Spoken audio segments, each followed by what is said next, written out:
Hi everyone! For my project, I am exploring the writer and poet Maya Angelou and her contributions to American literature in the latter half of the 20th century.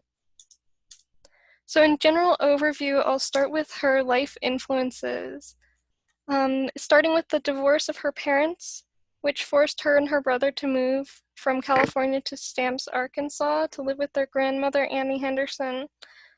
While there, she was introduced to many types of literatures and music. She would memorize works from County Cullen and Langston Hughes and other poets and recite them back to her grandmother. Unfortunately, she was also sexually assaulted at a young age. She would have her first and only child at 17 before starting her career in singing and dancing for clubs and movies. In the 60s, she started gravitating towards writing. I've put in a clip here from a PBS documentary that I think has a really good introduction of her life and works. Everybody in the world uses words. The writer has to take these most known things and put them together in such a way that a reader says, I never thought of it that way before.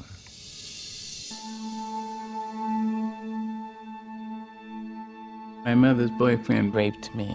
I was 7, so I stopped speaking for 5 years. In those 5 years, I read every book in the black school library. When I decided to speak, I had a lot to say.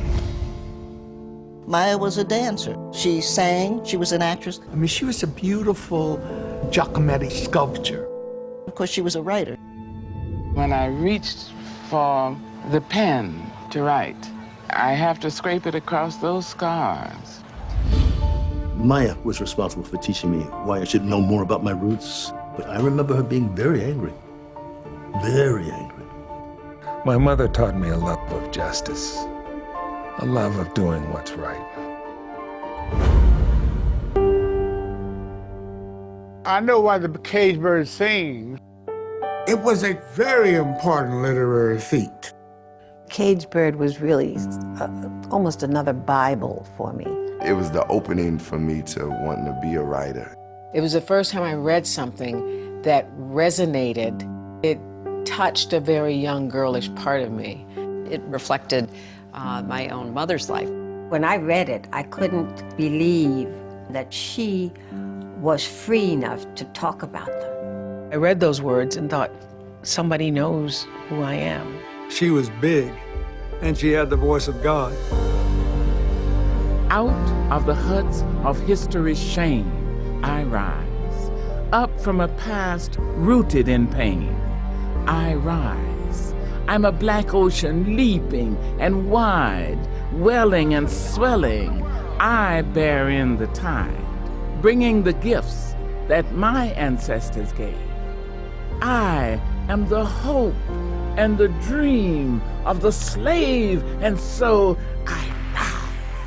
I rise, I rise.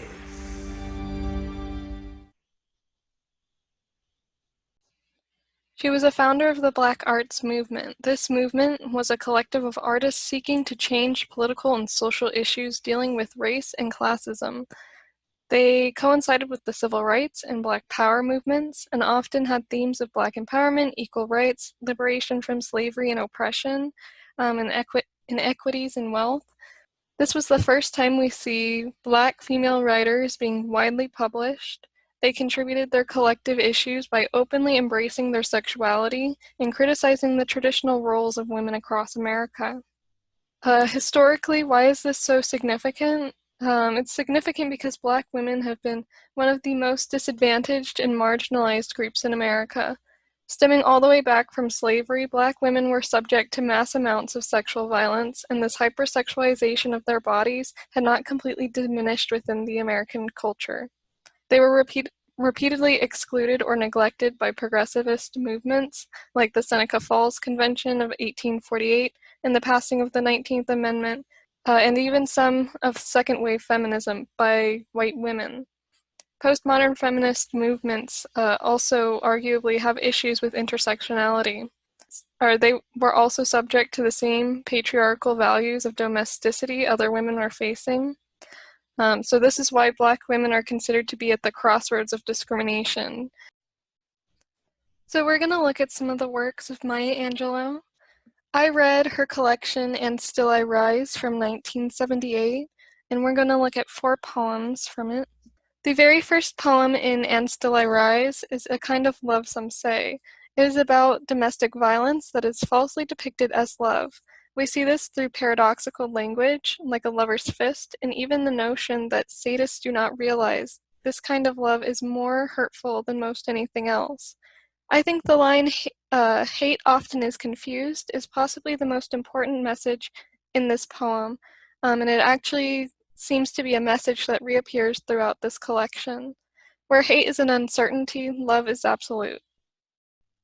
This poem and the next poem are a bit longer. I've included the full poems if you choose to read them. You can pause the video now, but I've also highlighted some of the more important parts. Really, Angelou's works don't get much longer than this. As a poet, she was notorious for her brevity and vernacular. She was definitely a minimalist at heart. You might recognize this poem from the ending of that video I showed you earlier. This is probably her most popular work. It is driven by repetition, indicating she can still rise above the many obstacles American culture has thrown at her on account of her race and sex. She has overcome hate in numerous forms: slavery, sexism, poverty. We also see Angelou ridicule societal values by comparison of her own inherent assets to precious oil, gold, and diamonds. This poem is a little bit lengthy as well. Again, pause the video if you'd like. There is plenty of reinforced rhythm within this poem. It practically reads like a song. Angelou meant to promote confidence and self-worth, openly rejecting the prominence of European standards in beauty. This poem seems to be a direct refutation of these imposed beauty ideals within the culture. She does not meet them, and nonetheless her radiance is untouchable by those who do. This poem, too, questions why these standards allow self-hate to be deemed socially acceptable. A phenomenal woman is essentially a woman who does not seek validation from society, but is also able to find it within herself.